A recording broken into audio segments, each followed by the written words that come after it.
Paz e graça para você ligado nessa emissora. Começa agora o seu programa de reflexão, entrevistas e debates de todas as noites. Hoje nós vamos conversar a respeito de uma das demandas que o Senhor Jesus, em pessoa, fez para a igreja.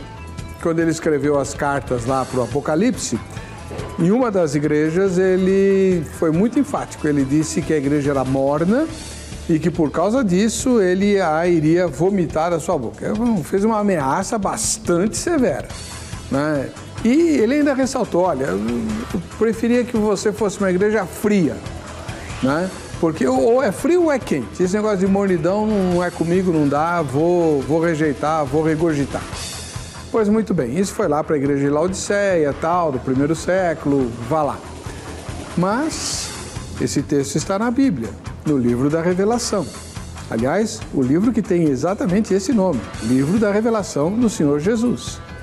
Então a pergunta que eu faço é a seguinte: como que as nossas igrejas, a minha, a sua, de hoje, do século XXI, têm enfrentado essa questão da mornidão? Como nós temos nos portado e como temos agido para evitar que a censura que a igreja de Laodiceia recebeu caia também sobre nós?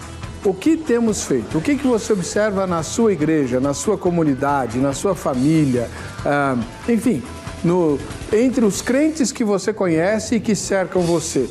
Temos tido postura contra a mornidão ou simplesmente ligamos o piloto automático e deixamos o barco correr? Eu não sei, mas gostaria muito de saber. Está no ar o Vejam Só.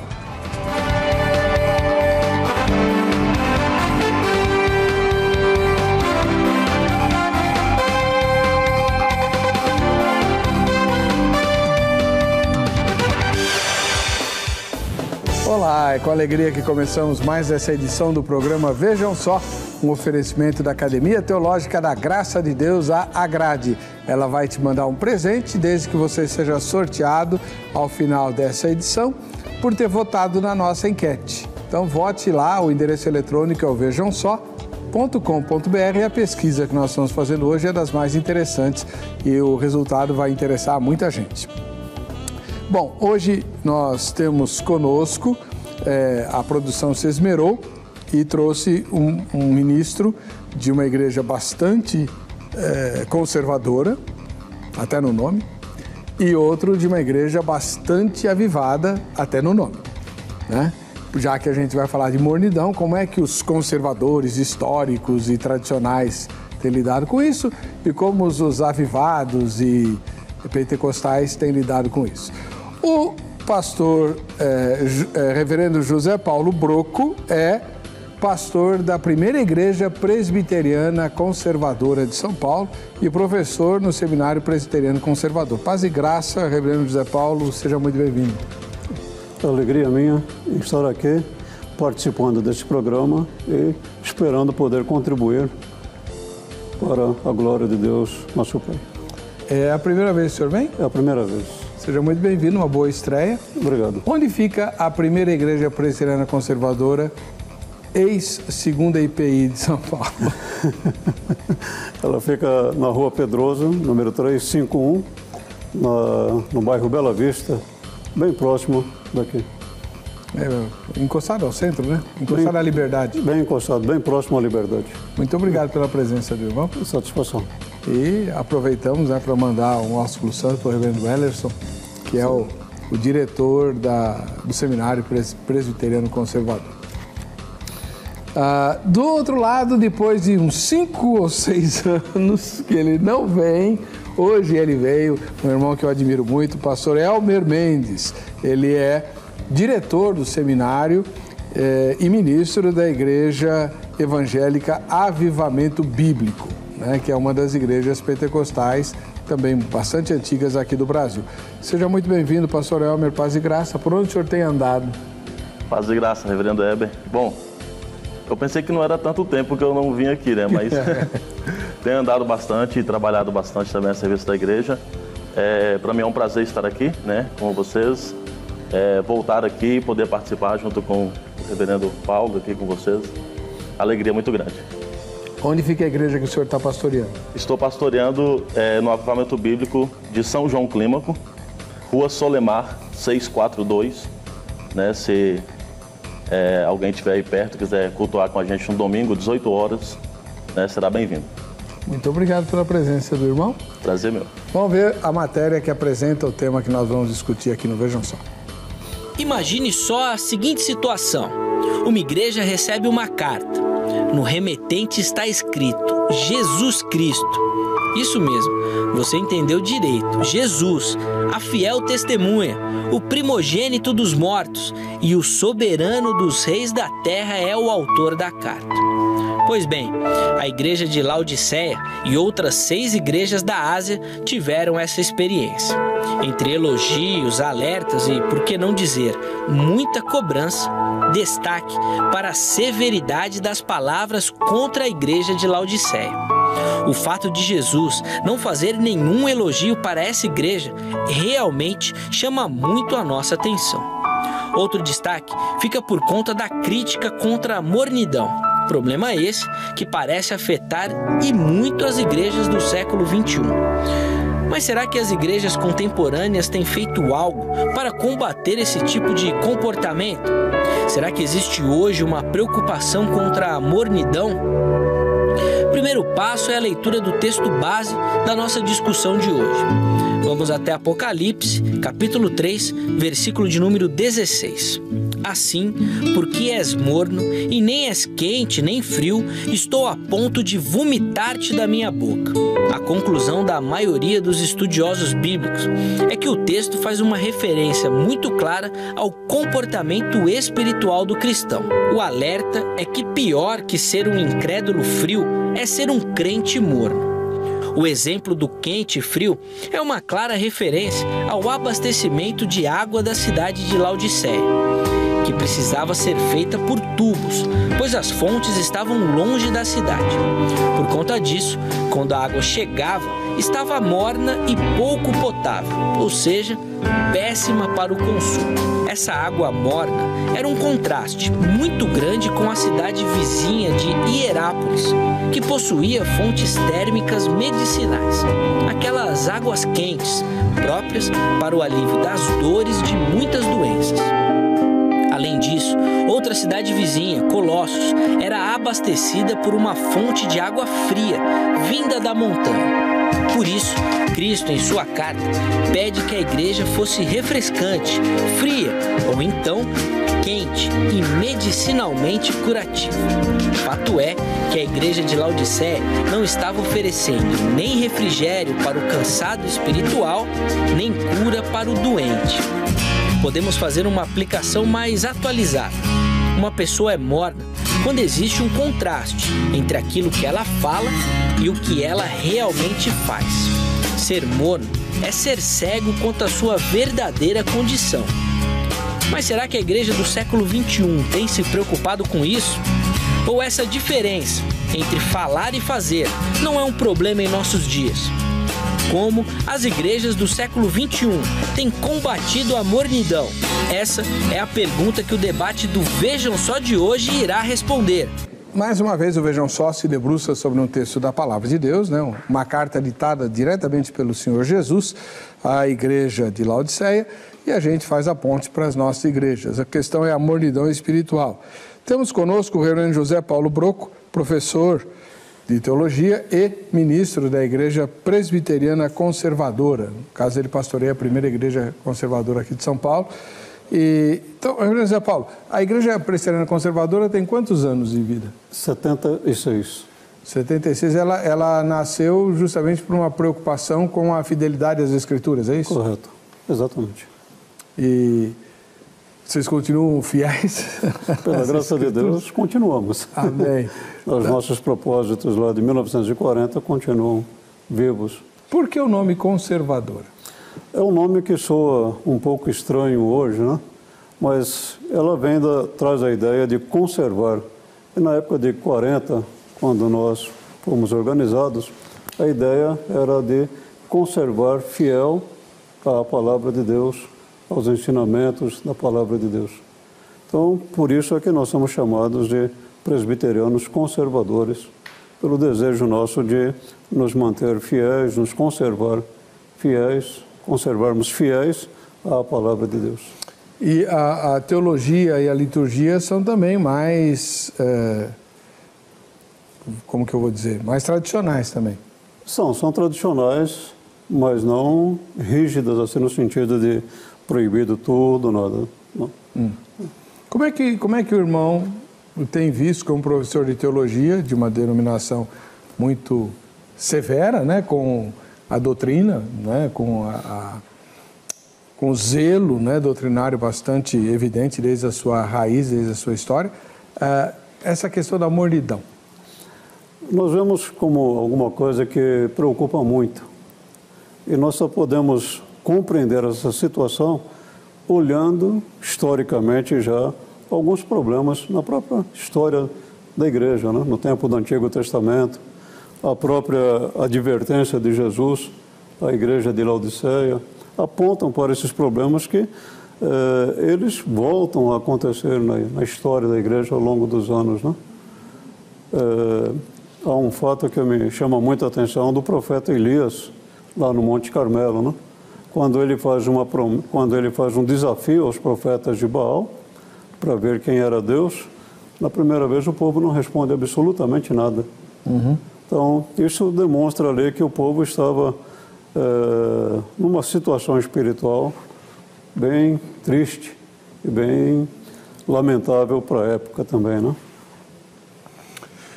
Muito bem. Do outro lado, nós temos o pastor Elmer Mendes, que pastoreia a Igreja Evangélica Avivamento Bíblico e também é professor de teologia. Aliás, ele dirige o seminário da sua denominação. Por que a igreja chama Avivamento Bíblico? A igreja chama Avivamento Bíblico por exatamente como ela nasceu também, né? É uma igreja que iniciou em 1946. Então está fazendo 70 anos agora. Isso, comemoramos agora no 7 de setembro, 70 anos, né, da nossa igreja.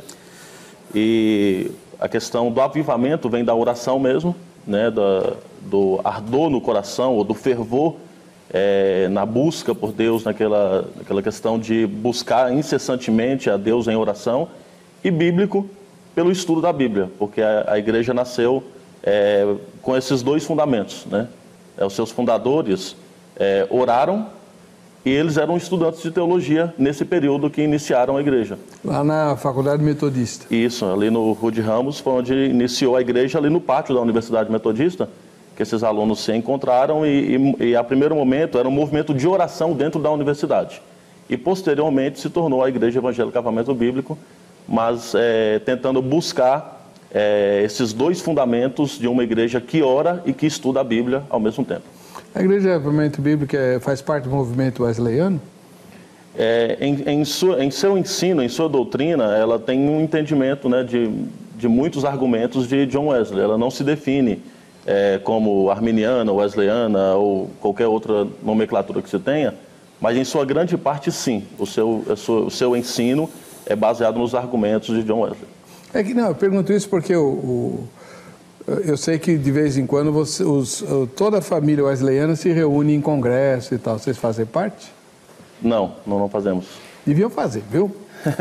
Ué, são herdeiros lá do movimento wesleyano.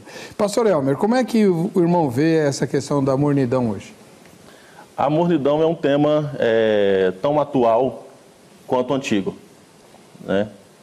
A carta lá de Jesus Cristo à Laodiceia ressalta a preocupação de Jesus para com aquela igreja, e ainda é importantíssima para nós essa carta. Recebemos ela com o mesmo ímpeto de que Jesus falou, nós ouvirmos também essa mensagem, porque é preocupante. A mornidão é algo que ainda acontece na igreja, né? E a causa principal, creio eu, é porque a igreja deixa de ser igreja, ou deixa de atuar, ou de funcionar como igreja, que é o caso de Laodiceia. Isso vem acontecendo ao longo dos anos. Então a igreja entende isso e trabalha para que isso não aconteça, e entende isso como preocupação. Ok, eu estou anotando aqui um monte de coisas para a gente poder conversar já, né?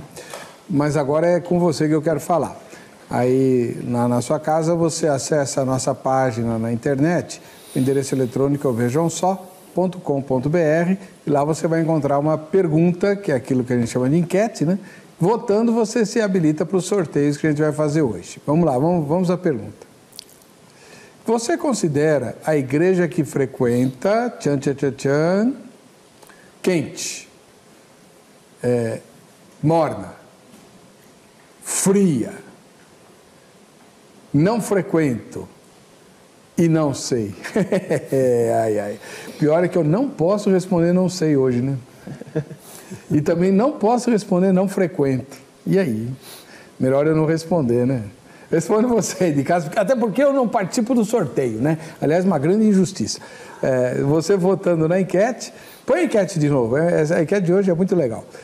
A igreja que você frequenta, não precisa ser membro, nada, você frequenta uma igreja, você acha ela quente, morna, fria, ou você simplesmente não frequenta a igreja ou não sabe, né? Votou na enquete, você pode ganhar o relógio da Academia Teológica da Graça de Deus, esse que está aí, ó.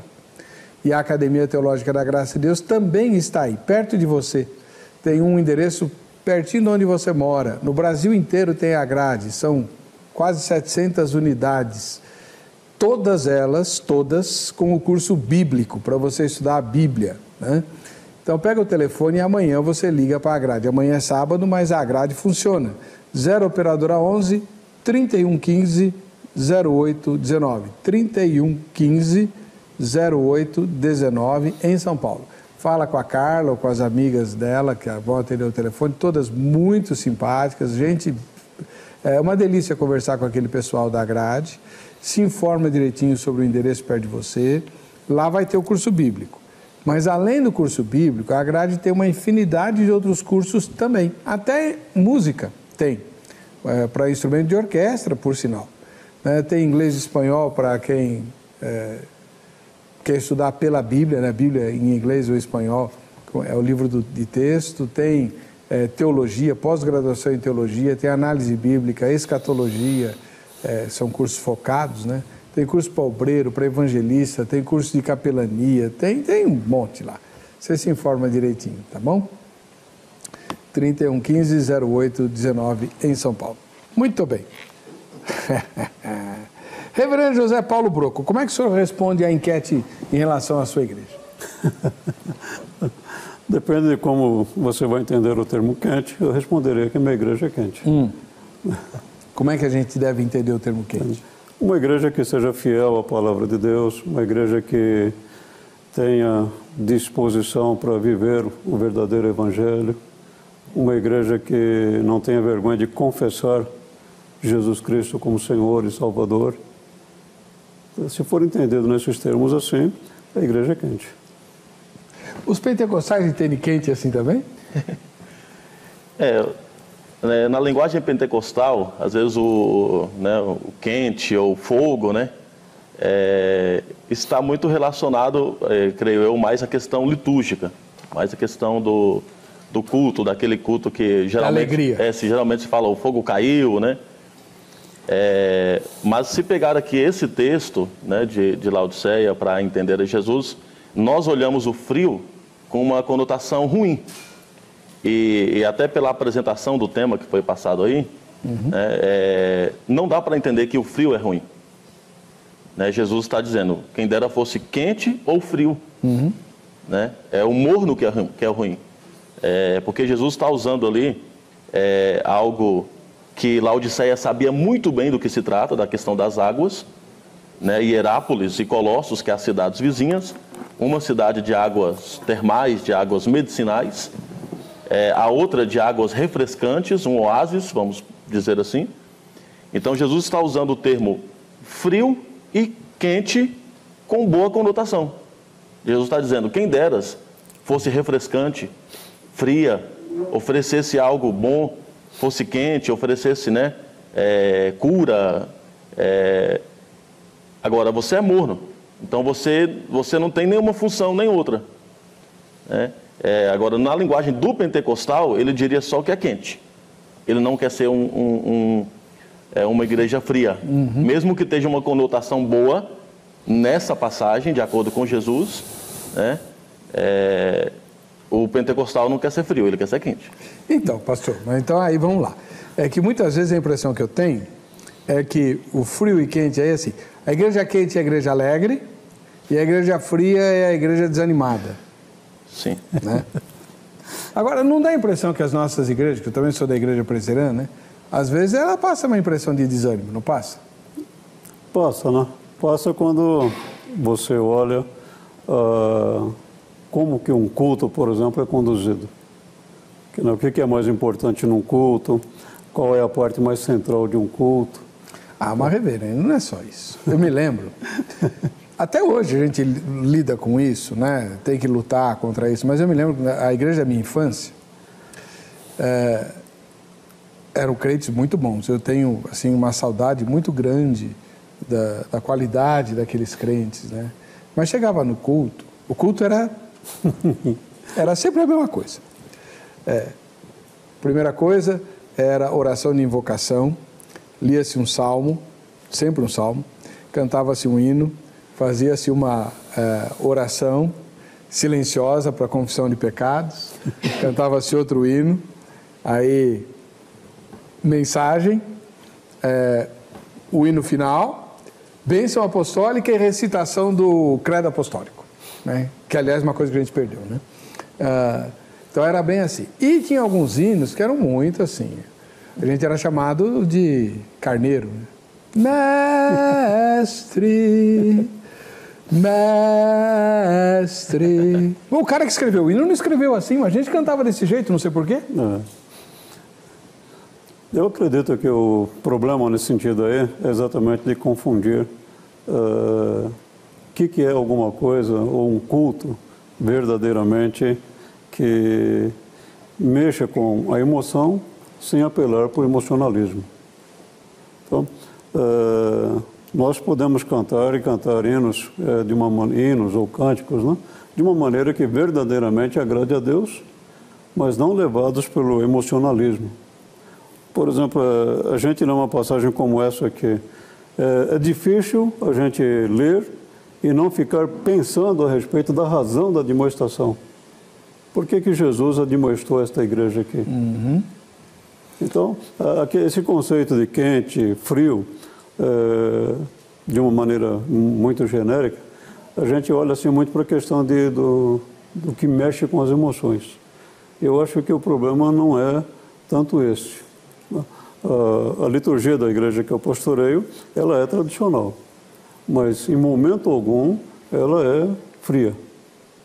Pois é, nós vamos começar o próximo bloco justamente definindo de maneira bem clara, já que vimos que mornidão não é o que a gente pensa, né? Não tem a ver com alegria nem entusiasmo. O que é exatamente mornidão? Voltamos já já.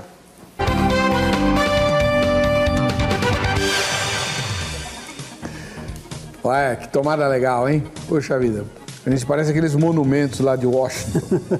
Não, né? Bom, eu nunca estive em Washington, mas eu já vi pela televisão, né?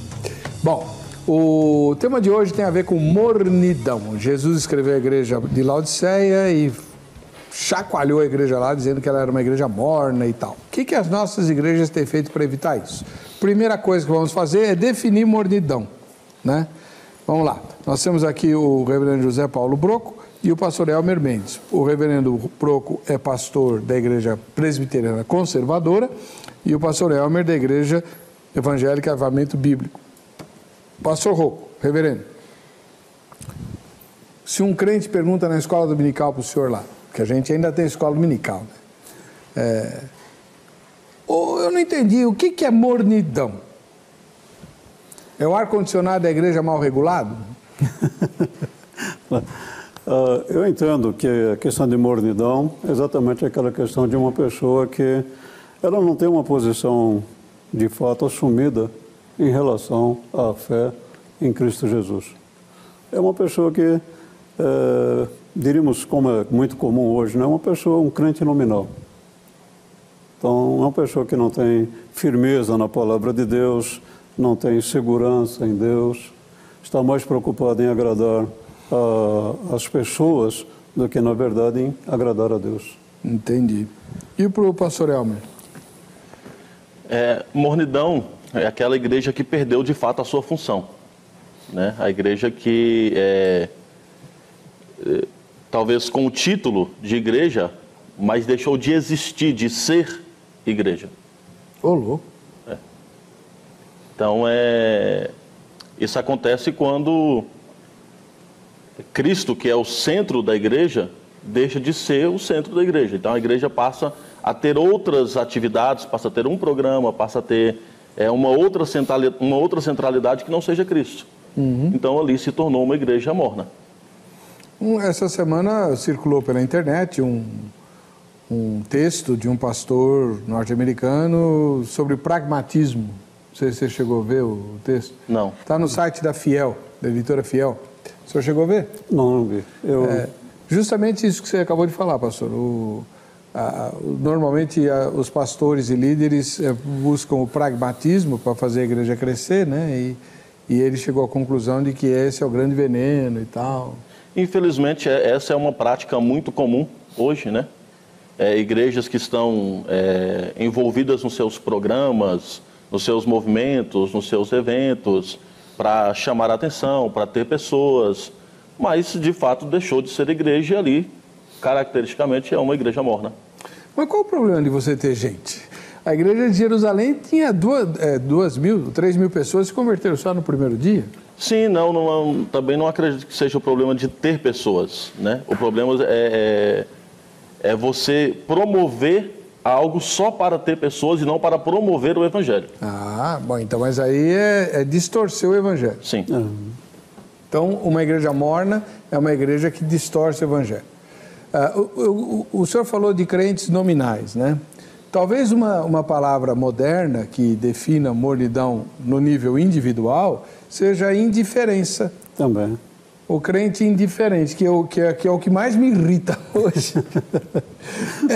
Não, é verdade. Tanto faz como tanto fez. Ir à igreja ou deixar de ir. Participar da vida de fé ou deixar de participar, é tudo a mesma coisa. Quer dizer, a vida de igreja, a vida de fé, a vida espiritual, como a gente falava antigamente, torna-se uma mera opção, né? A igreja parece que é vista mais como um clube do que como um lugar onde o povo de Deus deve se reunir para adorar a Deus. Se der, eu vou, se não der, eu não vou.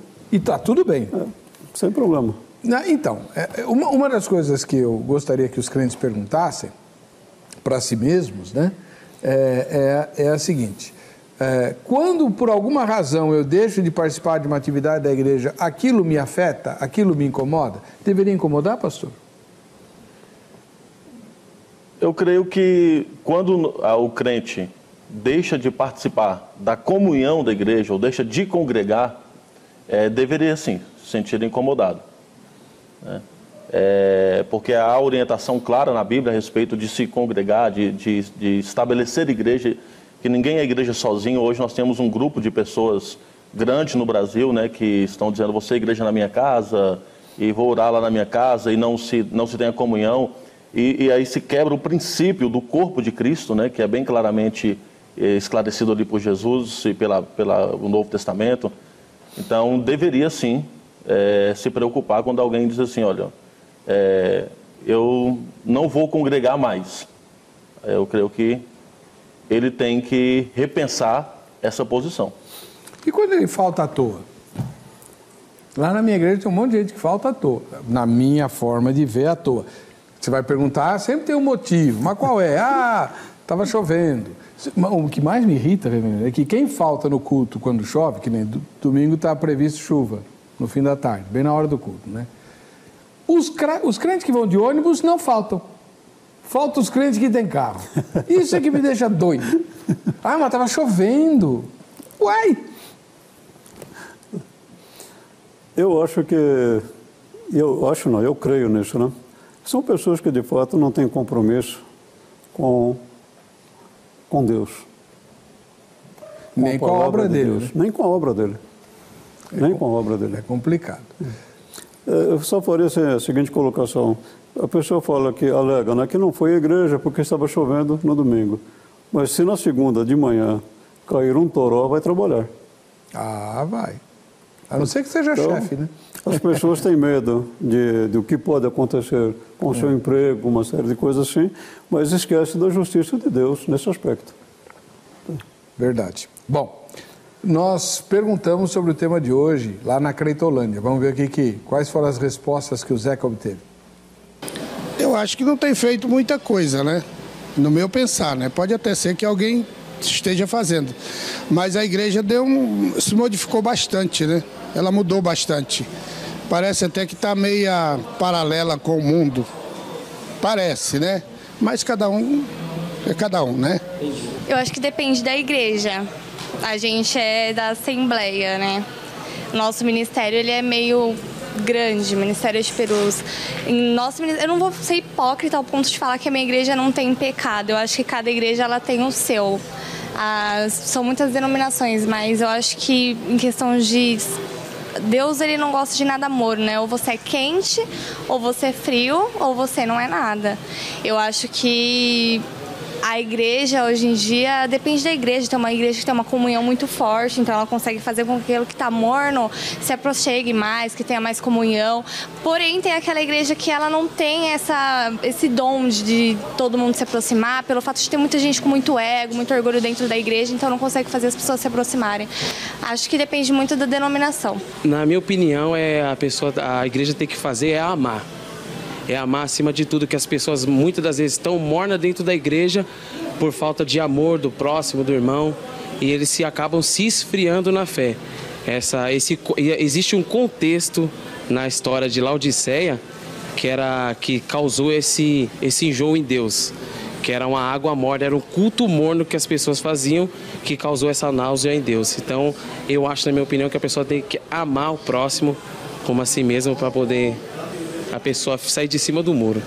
Acho que eu ia falar que ela precisava se renovar, mas na verdade eu acho que ela precisa voltar ao passado, voltar para aquela verdade que existia há muito tempo e que talvez hoje tenha se perdido um pouco. Pastor Elmer, o senhor mencionou aqui na história da sua denominação, né? Ela se originou de reuniões de oração feitas no seminário e tal. Esse ardor que os alunos daquela época tinham, continua hoje lá no seminário? Continua sim. Nós continuamos sendo uma igreja, falando não só no âmbito institucional do seminário, mas uma igreja de oração e uma igreja que se preocupa em estudar, em conhecer a palavra. Então, até no nosso seminário também, né, nós temos essa preocupação da oração. Eu, pessoalmente, como diretor do seminário, tenho falado isso bastante, que nós não enxergamos o nosso ministério do ensino a parte do Ministério da Oração. Nós enxergamos isso de uma maneira em conjunto. Isso é interessante, né? Porque o seminarista tem fama de ser meio largado. Tem sim. Os estudantes, as pessoas que ingressam nos seminários, geralmente são abordados até pelos irmãos da igreja. Não vai não, vai esfriar sua fé, estudar teologia, faz isso, faz aquilo. Mas, assim, como eu estou há alguns anos nessa função na minha igreja, eu tenho sentido a mudança até mesmo no pensamento da igreja, no que diz respeito ao nosso seminário, né, e a aceitação do aluno, do estudante, como alguém de fé, de oração, e não só como um crítico da Bíblia. E o senhor, reverendo Broco, o senhor também é professor de teologia, né? Teologia pastoral. É uma área que nós empatizamos muito no seminário, bastante mesmo, né? E eu costumo até dizer para os alunos lá o seguinte: o que você é aqui, você será no seu ministério. Se você aqui não estuda a Bíblia para você, se você não tem uma vida de oração, se você não desenvolve a sua integridade espiritual e moral, você vai ter muitos problemas no ministério. Então, a vida de oração é uma área fundamental para nós, para toda a igreja, né? Sem sombra de dúvida. Mas para nós, ministros, parece que ela é até mais necessária. Com certeza. Agora, o que as igrejas efetivamente podem ou estão fazendo para evitar se tornarem mornas, a seu ver? Agora, em geral. Eu entendo que se nós olharmos aqui para a razão da demonstração de Jesus, ele diz uma coisa muito interessante a respeito da igreja, né? No verso 17, pois dizes, estou rico e abastado, e não preciso de coisa alguma, e nem sabes que tu és infeliz, sim, miserável, pobre, cego e nu. Eu acredito que um problema aqui é isso, é remover da igreja qualquer aspecto de autossuficiência, eu me basto. A igreja, quando ela se coloca nessa condição, ela já se afastou do Evangelho. E uma outra coisa muito importante aqui na passagem é que há uma advertência ao arrependimento. Eu não entendo aqui que seja arrependimento para a salvação, mas é arrependimento das ações, do comportamento, de não ser uma igreja que tenha um compromisso de fato com a palavra de Deus, com o reino de Deus.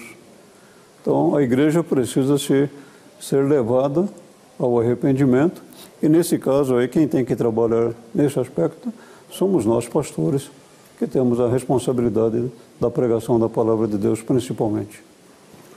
E, do seu ponto de vista, pastor Elmer, o que a igreja tem feito para evitar a mornidão?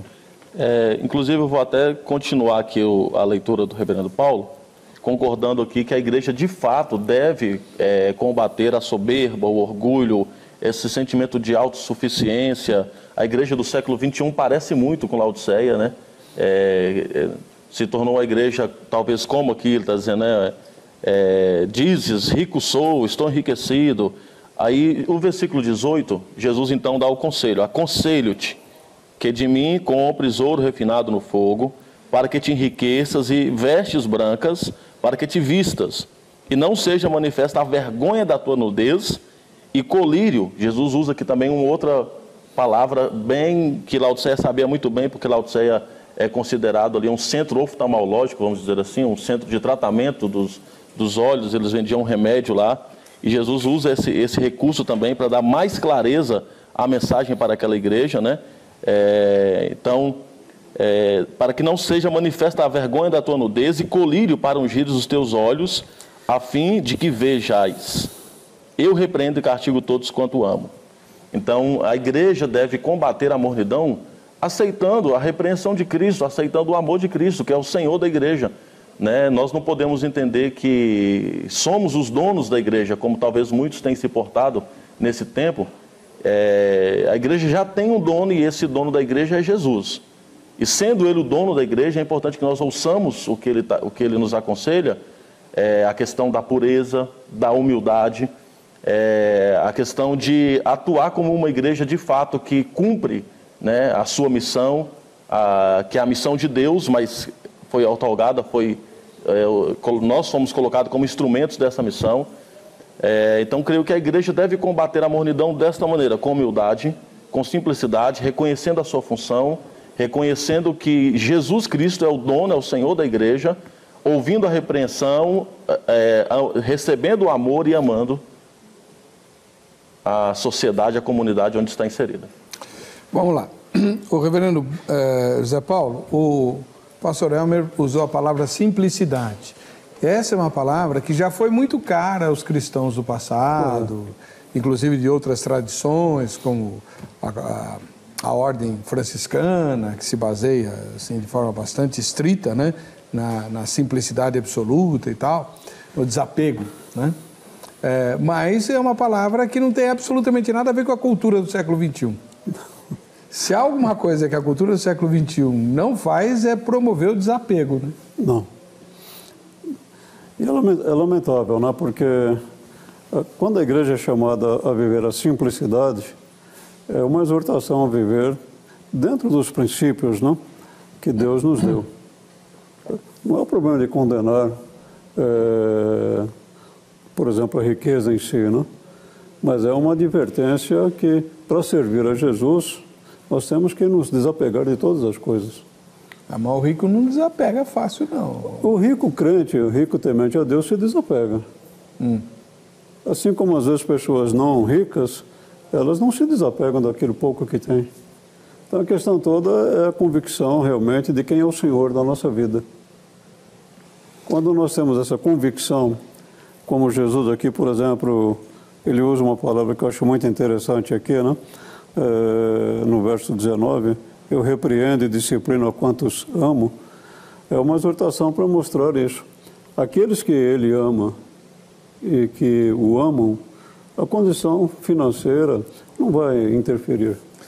Eu tenho pensado bastante nessa questão do desapego, da simplicidade, porque eu fico me pondo no lugar dos irmãos e irmãs lá agora nem tanto, mas 2 anos atrás, na Síria, no Egito, a cidade onde ele morava era simplesmente invadida ou pelo Estado Islâmico ou por uma das facções. E, assim, quem não fosse muçulmano da seita dos invasores, porque senão também era perseguido, né? Quem não fosse muçulmano daquela seita, se quiser salvar a pele, era ir embora. É fazer o que Jesus falou, não volte para casa para pegar a capa, não, vai embora. Literalmente. Aí eu fico pensando, imagina isso acontecendo agora, né? 2 anos atrás, no Egito, na Síria, na Nigéria, em vários outros lugares ali daquela região. Pois é, então iam para campos de refugiados para depois tentar imigrar para um país que recebesse como é que chama isso daí? Exilados, né? Sair com a roupa do corpo e sabe Deus o que vai acontecer. Fica para trás todos os bens, todos os benefícios, todo o emprego e tal. Já pensou nisso? E essa é uma situação que se assemelha à perseguição que o Império Romano desencadeou sobre a igreja primitiva, cuja muitas dessas igrejas da Ásia Menor, dessas 7 igrejas, sofreram. Só que a pesquisa bíblica também aponta que, em contrapartida de Éfeso, de Filadélfia, das outras igrejas nas demais 6 cidades, Laodiceia não teria sofrido uma perseguição como essa, né, tão ferrenha. Ou seja, era uma igreja que estava rodeada de conforto, de comodismo, né? E para ser igreja, Jesus estava claramente com a mensagem dizendo: vocês precisam sair da posição que vocês estão. Da zona de conforto. Vocês precisam sair da zona de conforto. E olha, se isso acontece com pessoas hoje, né, em algum lugar, pode vir a acontecer conosco também, né? E eu percebo que o inimigo, ele tenta distrair os crentes com coisas legítimas do mundo. Não estou falando com perversidade ou com perversões, não.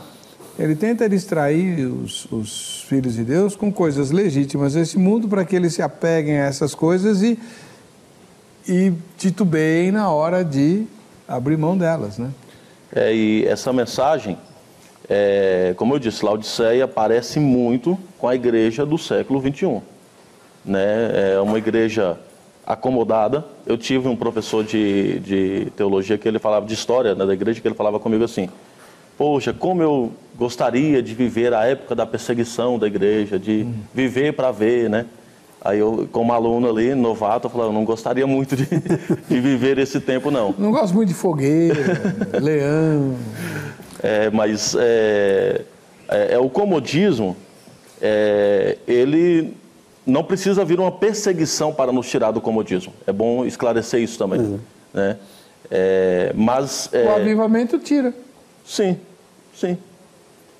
Se a pessoa, eu tenho falado bastante que o que se espera no mínimo de um cristão, no mínimo, que ele ame a palavra de Deus, que ele se dedique à oração, né, e eu até brinco que cante, né, que tenha música nos seus lábios, que adore a Deus. Então são coisas básicas que tira a mornidão da pessoa. Ele sai daquele comodismo, sai daquela vida estagnada para uma vida de um relacionamento forte, firme em Deus, né, para ser uma igreja relevante nesse tempo. E o senhor, reverendo, como é que vê isso? Eu vejo assim, primeiro pensar como é que a igreja chegou nesse ponto aqui de mornidão. A igreja do século XXI, né? Como você disse mesmo agora há pouco, há coisas legítimas que acabaram sendo ruins para a igreja. Por exemplo, muitos programas televangelistas, no começo eram bons, porque tinham um propósito de levar o evangelho a pessoas especialmente não convertidas. Hoje é o contrário, tem pessoas da igreja, membros da igreja, que não vão porque tem um culto pode participar, entre aspas, de um culto na sua casa. Então, nesse sentido, o que era bom no começo, hoje já não é. Não que eu ache errado um culto em si ser televisionado, não é isso. Mas é que, para muitas pessoas que já estavam, de uma certa forma, acomodadas, acomodou mais ainda. Então, desvia, quebra a comunhão, quebra a confraternização com a igreja. E outra coisa que eu acho que é muito séria, que tem levado a igreja a isso, é a ausência de uma pregação, de uma exposição bíblica mesmo da palavra de Deus. Aquela exposição que é fiel ao texto, que o texto governa a mensagem, direciona a mensagem, que haja aplicação para que o membro, ao sair da igreja, quem ouviu a mensagem, ficar refletindo naquilo que ouviu, pensando bem naquilo que ouviu e procurar, durante a semana, na própria palavra de Deus, as respostas através de um estudo bíblico, através de oração, conversa também com outros irmãos. Eu creio que o grande problema da igreja hoje, dela estar nesse período de mornidão, é a ausência de pregação fiel, exposição fiel da palavra de Deus. No próximo bloco, a gente vai repercutir a fala que você acabou de ouvir dos dois irmãos. Olha a diferença, né? Não sei se você percebeu a diferença, né? Enquanto o irmão Elmer, que tem uma tradição de avivamento, falou muito em oração, né, em louvor, o cara tem que cantar, tem que ter vida devocional, de busca de Deus e tal. O reverendo Broco, que é da igreja presbiteriana conservadora, falou da pregação. Então, a ênfase na reflexão, tem que sair da igreja pensando, né, a parte, né, racional. A outra, a parte de fervor espiritual. Quando é que a gente vai conseguir juntar essas duas coisas, hein? Porque aí sim, aí a coisa estoura. Já a gente volta. Ah, tem as fotos, é verdade, as fotos. Vejam só, quem assiste ao Vejam Só, é você. E tomara que você esteja aqui nas fotografias de hoje, né? Quem não postou a foto ainda, veja bem, pode se prejudicar severamente. Esse é um dos presentes que nós vamos dar. A diária de um fim de semana na pousada Estrela Alpina, lá em Monte Verde, no sul de Minas Gerais. Com direito a um jantar romântico preparado pelo pastor Marcelo da Missão Horizontes. Olha só que legal, né? Esse é um dos presentes.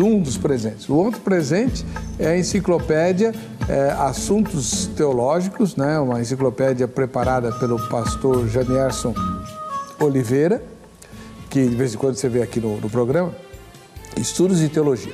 Essa enciclopédia aí, irmãos, ela é feita para quem é leigo. Quem nunca pôde fazer uma faculdade de teologia, com essa enciclopédia, entende os termos, o vocabulário, o ferramental teológico, e isso vai enriquecer muito o ministério de professores de escola dominical, de líderes de pequenos grupos, mesmo pastores ou pregadores que não tiveram a oportunidade de fazer uma faculdade de teologia. A mesma foto vai ganhar esses dois presentes e outros que a gente vai trazer aqui agora, esse mês, já estamos em dezembro, né? Daqui a pouco, lá pertinho do Natal, a gente vai fazer o sorteio. Então manda a foto, o endereço eletrônico é o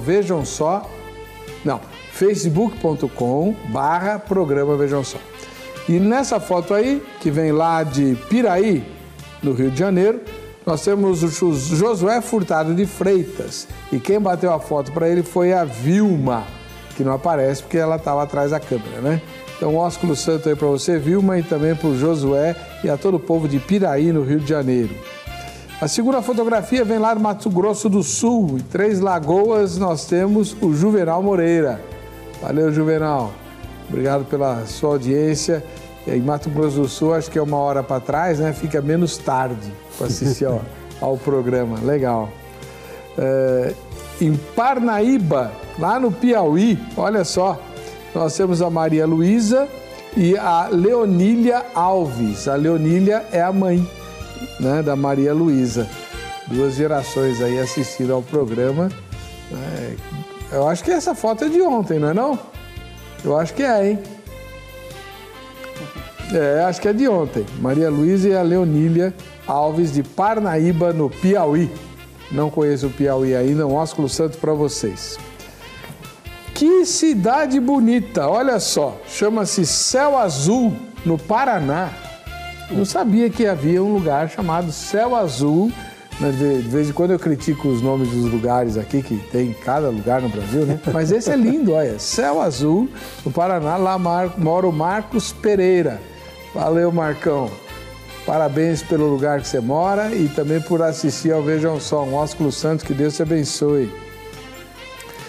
Agora nós vamos para Ferraz de Vasconcelos, que é um município aqui da Grande São Paulo. E nós temos o Roberto, a Débora e o Luiz Felipe Silva Filho, né? Tá aí, ó. Então vamos lá. O Roberto, a Débora e o Luiz Felipe. Eles são de Ferraz de Vasconcelos, aqui na Grande São Paulo. E a última foto de hoje vem de Descalvado, que é o município de São Paulo. Lá nós temos o Donald Daniel Causa, que de vez em quando a gente lê os comentários dele aqui, ele posta comentários no nosso site. Né? Você que é telespectador e internauta já discutiu com o Donald Daniel Causa e agora você o conhece por fotografia. Valeu, Donald. Deus abençoe e um grande abraço ao povo de Descalvado, em São Paulo. Agora sim, a gente vai para o intervalo, voltaremos daqui a pouquinho com a confrontação da ideia espiritualidade emocional e racionalidade. Será que a gente consegue juntar as duas coisas para ter avivamento de domingo? Muito bem, estamos de volta com o programa Vejam Só, agradecendo o carinho da sua audiência. Votou na enquete? Eu quero muito ver o resultado amanhã dessa enquete. Ela está postada no vejamsó.com.br, tá bom? Vai lá e vota. Assim você pode ganhar o relógio da Agrade também, né? Bom, no bloco anterior nós ouvimos propostas tanto do pastor Elmer Mendes, da Igreja Evangélica Avivamento Bíblico, quanto do reverendo José Paulo Broco, da Igreja Presbiteriana Conservadora. O pastor Elmer enfatizou bastante a questão da devoção pessoal, da espiritualidade com manifestações, inclusive de louvor e tal. O reverendo Broco ressaltou a reflexão na palavra, tanto por parte de quem prega, e fazer uma exposição fiel, com o texto norteando a pregação, quanto daquele que ouve e sai da igreja refletindo sobre o sermão e tal. Essas diferenças sempre existiram, né, reverendo? Sempre. Ao longo de toda a história da igreja, sempre ocorreu, né? Por quê, hein? Boa pergunta. Por quê, né? Mas eu acredito que às vezes é a dificuldade de olhar mesmo para a palavra de Deus. Como assim? Não entendi. Formula a pergunta, por favor. Então, o sonho que eu sempre tive é juntar a erudição e a racionalidade das igrejas históricas e tradicionais com o fervor e a devoção das igrejas pentecostais. O que eu entendo, eu vejo assim, não nos falta fervor. Porque uma pregação verdadeira da palavra de Deus, ela leva a uma adoração também verdadeira. Talvez o que nós não façamos é aquilo que as pessoas às vezes entendem como fervor, né? Expressões de emocionalismo, não de emoção, de emocionalismo. E as pessoas estão mais preocupadas em olhar, explorar o lado emocional do que, na verdade, o lado de ouvir atentamente a palavra de Deus, o culto racional. E o verdadeiro culto racional, eu entendo e creio assim, ele não há ausência de fervor, de alegria, de júbilo. Eu entendo que não há, né? Tá bom. E o pastor Elmer? De fato, essa questão da pregação para o meio pentecostal, de não muitos anos atrás, era de fato um problema, a questão da pregação. Se entendia muito aquela questão, não precisa se preparar, não precisa, tinha até muitos irmãos que eram contra o esboço, não pode fazer um esboço, não pode, né, escrever nada no papel, a revelação tem que vir na hora. Mas assim, essa ideia, ela tem mudado. Graças a Deus. Graças a Deus, ela tem mudado nas igrejas pentecostais. Nós temos no nosso seminário, por exemplo, o forte da pregação no nosso seminário é a pregação expositiva. Amém. Não é mais a temática, não é textual, nós ensinamos também, mas a pregação expositiva é onde gastamos mais tempo para a instrução e para o aprendizado. Isso em um seminário pentecostal, né? Então, ou seja, nós temos enxergado, e eu concordo com o reverendo Paulo, que ele disse que a pregação é de fato um dos instrumentos para combater a mornidão na igreja. Eu creio nisso, né? E a igreja pentecostal tem que estar consciente disso e se preparar e ter os recursos para que a pregação seja bíblica, centrada na palavra, porque isso com certeza também produzirá, né, um sucesso para tratar com a mornidão dessas igrejas. Então, tá. Tanto um quanto o outro estão enfatizando a necessidade do ensino, não é isso? Correto. Os crentes precisam aprender a palavra, né? Então, uma das coisas importantes é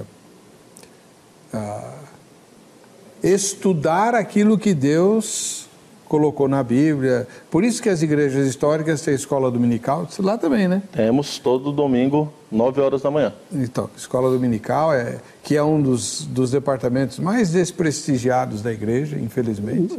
Eu gravei um vídeo, que eu estou com problemas técnicos para postá-lo no meu blog. Meu blog não morreu, não, mas a gente vai ter um monte de novidades aí, quem sabe semana que vem. Inclusive um vídeo que eu gostaria que se espalhasse sobre essa questão, né? Que eu chamo o maior pecado dos crentes de hoje é justamente desprezar a ferramenta que Deus colocou na nossa mão, que é a escola dominical, né? Então, a instrução. E já vejo a pregação no culto não tanto como instrutiva, mas para se diferenciar da aula da escola dominical.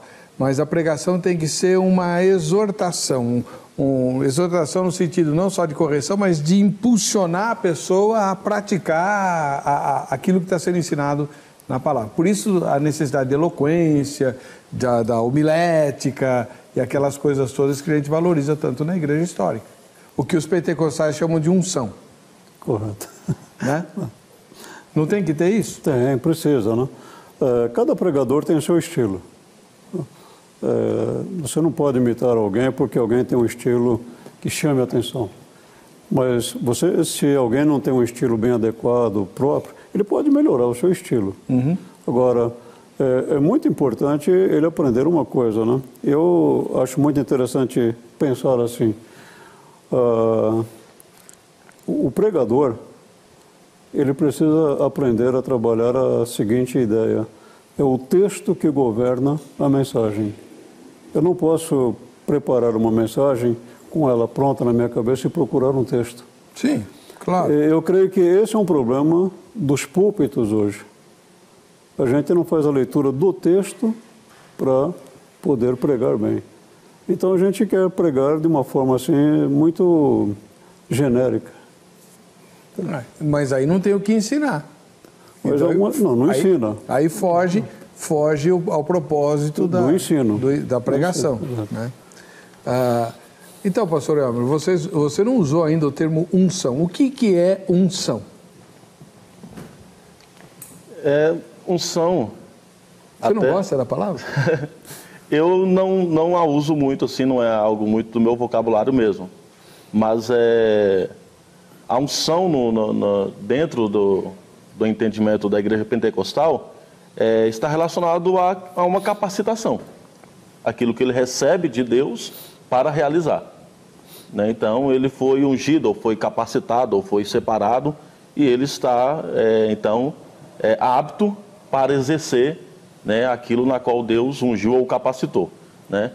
Só que também tem que ser entendido que Deus também espera que essa pessoa se prepare, né? Que ele esteja preparado também, né? E isso, logicamente, envolve o conhecimento bíblico, a vida dele em oração, né? Eu enfatizei essa questão aqui da devoção, do fervor, porque é de fato bem característico da nossa igreja, e essa questão da busca, né? Não teria que ser de todo crente?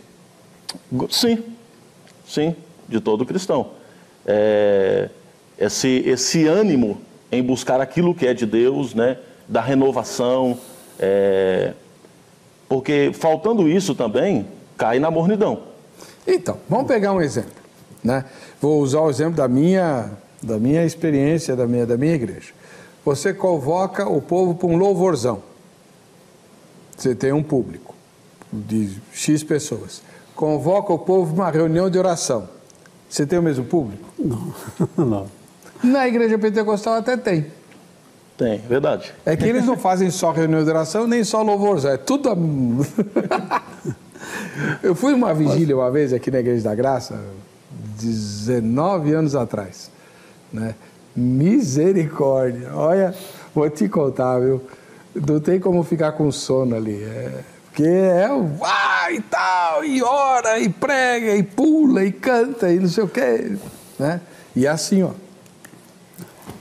Então, mas até essa questão, muitas pessoas criticam a liturgia ou a maneira de o pentecostal celebrar o culto, né? Mas não entende que essa celebração faz parte dos brados da glorificação, da exaltação a Deus, né? A pessoa vai num time de futebol, para um estádio de futebol, e grita e celebra lá o seu ídolo, enfim, né? Não só para o futebol, aí para qualquer outro agrupamento que se tenha de pessoas, aí, shows, enfim, né? E não recebe a mesma crítica que o pentecostal faz no seu brado, na sua exaltação, na sua celebração a Deus, né? Então, o pentecostal às vezes é chamado muito, é barulhento, é muito isso, é muito aquilo, mas ali faz parte, de fato, de uma celebração dos brados e de uma exaltação a Deus, é uma manifestação, né, daquele grupo, no que diz respeito à sua adoração a Deus, né? A gente não gosta disso não, né? Não. Por quê, hein? Eu entendo que é exatamente fazer a comparação que o reverendo Elmer fez. Se eu vou a um estádio de futebol, eu vou torcer por um time, eu vou vibrar ou não, né? De qualquer jeito eu vou demonstrar uma reação. Ou ganha ou perde, eu vou demonstrar uma reação. Num culto, eu entendo que as coisas devem ser feitas com decência e ordem. Então, não é falar amém, assim seja, não é esse o problema. O problema, às vezes, é exatamente isso. Há uma certa... a pessoa, às vezes, extravasa um pouco do seu emocionalismo, nesse sentido. E aí é que eu acredito que acaba deixando de ser uma manifestação de emoção ou não. Deixa eu me dar um exemplo assim, né? Eu já vi pessoas num culto chorando ouvindo a mensagem de um pregador. E chorando porque a mensagem tocou profundamente no coração dela. E depois, perguntado por que a pessoa chorou, falando, porque essa mensagem tocou muito no meu coração. Mas às vezes nós vamos cantar alguns hinos, especialmente esses que são cantados em velórios, tem pessoas que estão chorando. E você pensa, por causa da mensagem? Não, porque aquele hino ali traz a lembrança alguém querido que faleceu, e a pessoa chora por isso.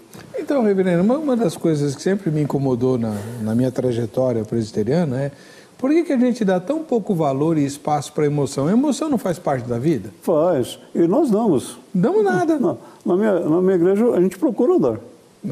Agora, não para emocionalismo. Então, a gente canta hinos do Inário, que são, assim, lindíssimos, hinos que fazem arrepiar cabelo de boneca. A gente canta como se fosse nada. Eu acho que aí depende muito da igreja, de uma igreja, entende? Porque, especialmente nós presbiterianos, nesse sentido aí, ficamos muito aquém de música, né? Nós não cantamos os hinos como deveriam ser cantados. Nesse sentido, sim, porque a gente aprendeu isso, né? Herdou isso. Alguém me falou que os reformadores não gostavam muito de música porque simulava a vaidade. O negócio era pregar, né? Então, nesse sentido, a gente às vezes canta o hino e, aliás, nem presta atenção na letra. Nada, exatamente. E vai ali, né? Mas quando a pessoa compreende bem o hino, entende a mensagem, alguma coisa que mexe mesmo com a emoção. E a pessoa canta, vibra, né? Tem alguns hinos que são fantásticos, né? Tem um que o refrão é: segreda ao meu ouvido, tu tens um Salvador. Fala minha alma ao Cristo. Fala minha alma ao Cristo. Esse hino é impossível cantar sem se emocionar, não tem se você como pensar. Né? Fala minha alma ao Cristo, né? Segreda-me com amor, né? Fala com doçura, tu tens um Salvador. Misericórdia. É uma coisa que eu acho assim que falta para nós nesse caso. Você canta um hino ou faz uma oração, e às vezes a pessoa que está fazendo, ela faz de uma maneira muito tímida. Uhum. Ela não faz de uma forma bem forte mesmo, né? Já os pentecostais? Não. Vamos lá, vamos para a guerra. Né? O que é ir para a guerra? Mas ressaltando algo, essa variante também acontece entre os pentecostais, né? Porque às vezes a gente coloca todo mundo junto no mesmo pacote, né? Eu concordo, lógico, que nós, pentecostais, já produzimos muitos cultos sem ordem e decência, né? Mas a igreja pentecostal tem se amadurecido muito nessa questão do culto. Né? Você gosta do reteté? Não, eu também nem saberia explicar também o que é essa palavra. Como assim? Você é professor de seminário, vai. Mas a igreja, ela tem que amadurecer no seu culto. Às vezes nós falamos muito da pregação, precisa de uma pregação boa, precisa de uma boa mensagem, mas o culto também precisa ser aperfeiçoado, e nós precisamos, igual você citou a questão dos reformadores. Eu sei que Lutero, ele disse que preferiria cantar do que pregar, porque a música fica grudada no coração da pessoa. E fica. E ele precisa de 1 ano de sermão para fazer o mesmo impacto que uma música faz em um culto. Não tenha dúvida, claro. Então, por esses motivos, assim, a igreja, ela tem amadurecido também, né? Infelizmente, nós temos visto ainda muitas igrejas achando que o culto é onde a pessoa vai para receber algo, e não é. O culto é onde a pessoa vai para oferecer algo.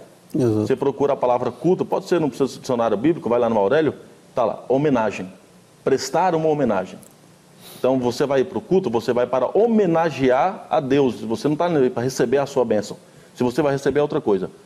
Mas você está ali para prestar a sua homenagem a Deus. Precisa ter reverência, precisa ter respeito, precisa ter oração, precisa ter palavra, ministração genuína da palavra de Cristo.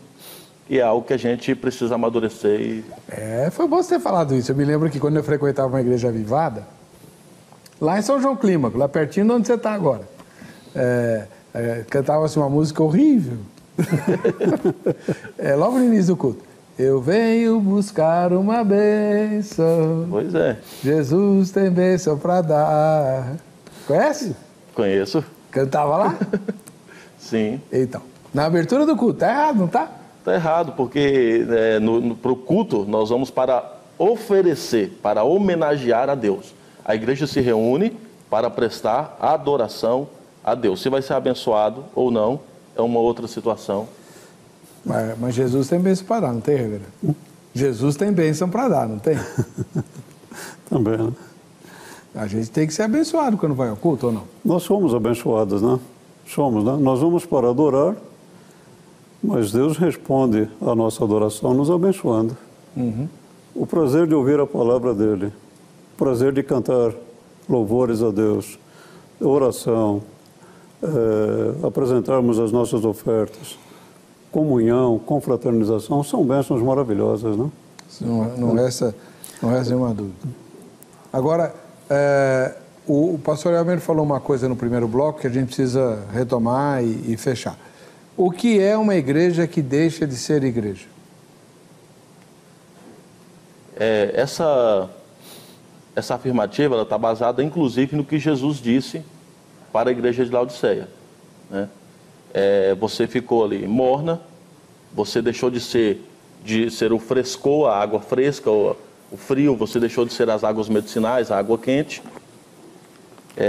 Você, então, a resposta seria: você literalmente preocupa só contigo, preocupa só com a sua riqueza, acha que tem tudo o que precisa, se acomodou, né, cruzou os braços, parou, estagnou. Então aí, literalmente, você deixou de ser uma igreja. Quando não representa mais a Cristo, não representa mais o Evangelho, não se tem a vida do próprio Jesus ativa, porque algo que nós não falamos aqui também, Jesus disse aqui, conheço as tuas obras, e em outras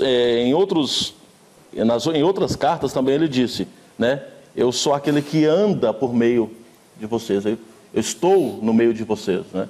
Então Jesus Cristo está ali no meio da igreja. Se ele deixar de estar ali, por alguma atitude, por algum comportamento da igreja, essa igreja deixou de ser igreja porque não tem mais a presença de Cristo.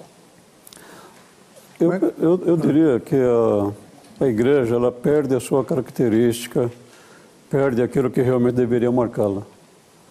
E nesse sentido acaba sendo um grande problema, porque se uma pessoa vem para ouvir a palavra de Deus e o que ela vê na igreja é a mesma coisa que ela vê na sociedade, não chama atenção.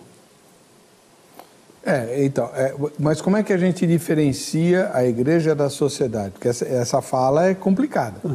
Né? Por exemplo, os irmãos legalistas vão dizer, os crentes se vestem igualzinho as pessoas do mundo. E não é disso que o senhor está falando. Não, de jeito nenhum. Eu estou falando daquele ponto interior, aquela transformação interior. Porque a igreja, uma das coisas que mais me encanta na igreja de Cristo Jesus é que ele nos chamou do mundo e nos manda ao mundo. Sim, então. Agora, quando ele troca em miúdos, reverendo. A gente tem que entender aí. Quando ele nos tirou do mundo, ele nos salvou. Ele nos deu a vida eterna. Certo. E nós não tínhamos nenhuma esperança de vida, de salvação. Agora que nós somos dele, pelo sangue de Cristo Jesus, ele nos manda ao mundo para pregar o Evangelho, mas sem viver no mesmo padrão anterior, sem viver da mesma forma que o mundo vive. Então. Isso não significa legalismo e nem uma coisa exterior. É um cristão agindo normalmente, naturalmente, mas com essa diferença. Ele sabe quando tem que falar sim, sabe quando tem que falar não. Então, vamos lá, pegar um texto do Novo Testamento. A Bíblia fala assim, aquele que furtava não furte mais, antes vai trabalhar. Então, não pode mais mentir, né? A mentira não pode usar palavrão, nem se nomeie e tal. Paulo vai falando esse tipo de coisa, né? Ou seja, o nosso comportamento vai ser diferente do comportamento do mundo na medida em que nós vamos buscar o que é certo e rejeitar aquilo que é errado. Correto. É isso? Buscar a retidão e rejeitar a corrupção. Correto. Agora, qual que é o parâmetro nosso? Então, mas aí, esse é o problema. Se fala isso para qualquer pessoa, fala assim, mas eu conheço um crente que faz isso, conheço um pastor que é corrupto, conheço um deputado que se diz cristão e leva propina. Então, mas isso não tira da Bíblia a referência que ela nos dá. A pessoa está fazendo isso errado, é pecado, e a Bíblia diz que uma pessoa que é verdadeiramente cristã não faz isso. Se a pessoa está fazendo, eu não estou julgando a salvação. Mas o que eu estou dizendo é que ela não está vivendo de acordo com a palavra de Deus.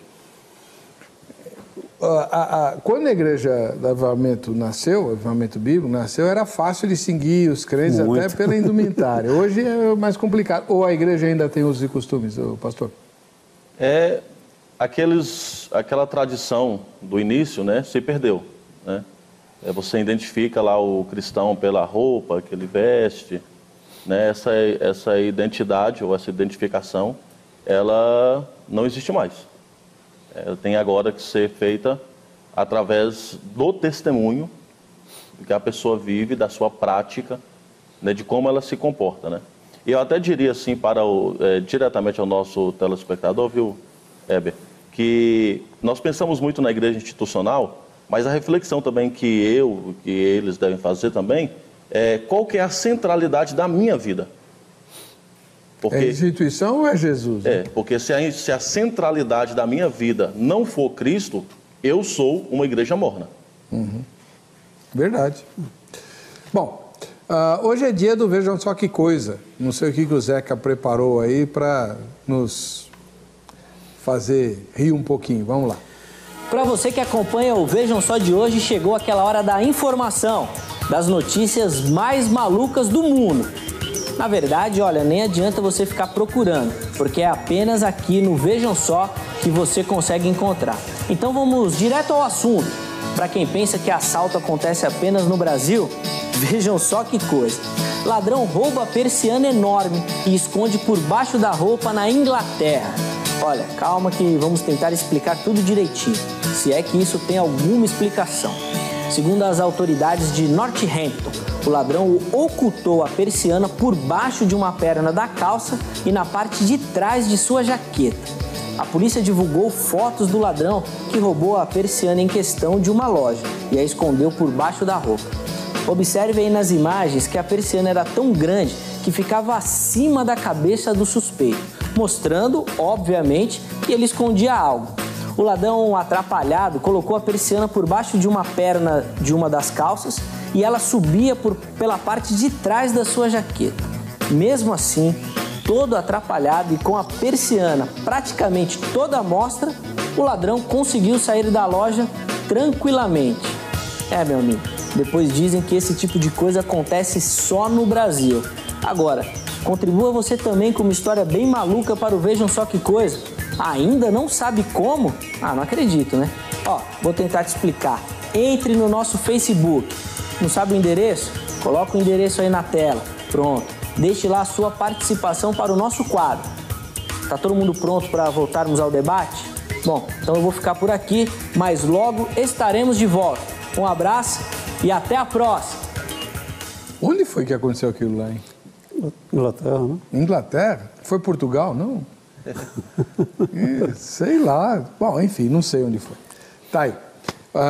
Hoje recebemos aqui o reverendo José Paulo Broco, da Igreja Presbiteriana Conservadora, e o pastor Elmer Mendes, da Igreja Evangélica Avivamento Bíblico. Ambos são professores de teologia, ambos trabalham no seminário das suas denominações e ambos têm também o seu endereço eletrônico publicado no site do programa, no vejamsó.com.br, para você endereçar suas perguntas, seus e-mails, seus convites, eles estão à sua disposição. Muito obrigado, reverendo José Paulo, muito obrigado, pastor Elmer, que viajou para estar em São Paulo, né? Porque o seminário fica onde?